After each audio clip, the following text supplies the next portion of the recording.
رسی چه خبره تو گوشید که کلت ازش بیرون نمیاری؟ هیچی، دارم خبر میذارم تو گروه.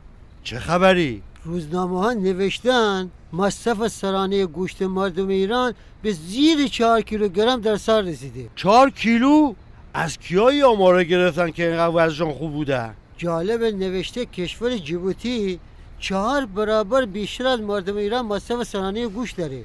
جیبوتی کجاست؟ واقعا نمیدونی؟ نه. آفریقاست دیگه بابا. آفریقا؟ اگه اینجوریه پس کسی که ایران جهان سوم خوانده تاسه بیشتر بلد نبوده بشماره. میگم خدا را 1000 بار شکر که فقط یک بار زندگی میکنیم، وگرنه کی دوباره حوصله این همه بدبختی داشت؟ بدبختی ندیدی هنوز. نگاهشون کی داره میاد.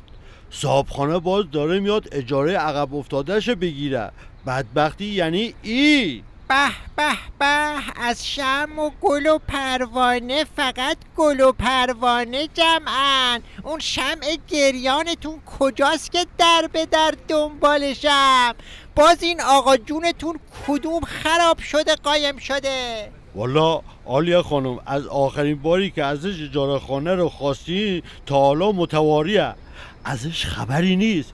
ما رو هم گشنه ول کرده رفته. آخوند کشته در رفته؟ چرا در رفته؟ می اومد من بهش جا میدادم. نه آلیا خانم، منظور خسرو اینه که آقا صفتر به زودی میاد اجارهشو میپردازه. آها، خب اینو زودتر میگفتی، منم منتظرشم.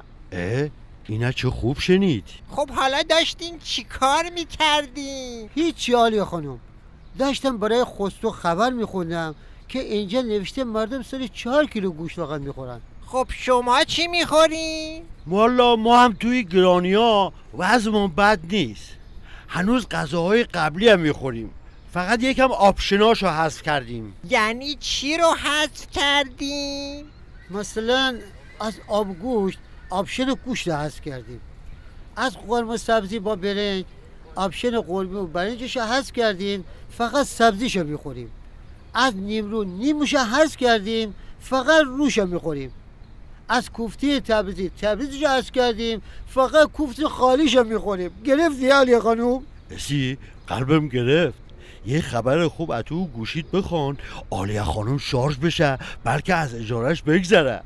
آها، زیر همون خبر 4 کیلو گوشتی که خوندم مردم کامنت گذاشتن که اگه انقلاب شه تمام آخوندهای دونه درشت حکومتی رو از تیر آویزون میکنید. نه بابا، چرا آخه؟ یکم اقتصادی فکر کنید، میشه سوارشون شد.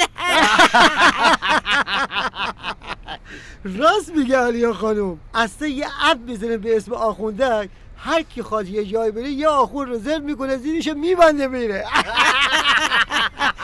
خب دیگه بسه، پاشین بیاین بریم خونه ما. یه دم پختک درست کردم بدم بخورین جون بگیرین، تا بعد یه فکری برای چال کردن ولی فقی پیدا کنی.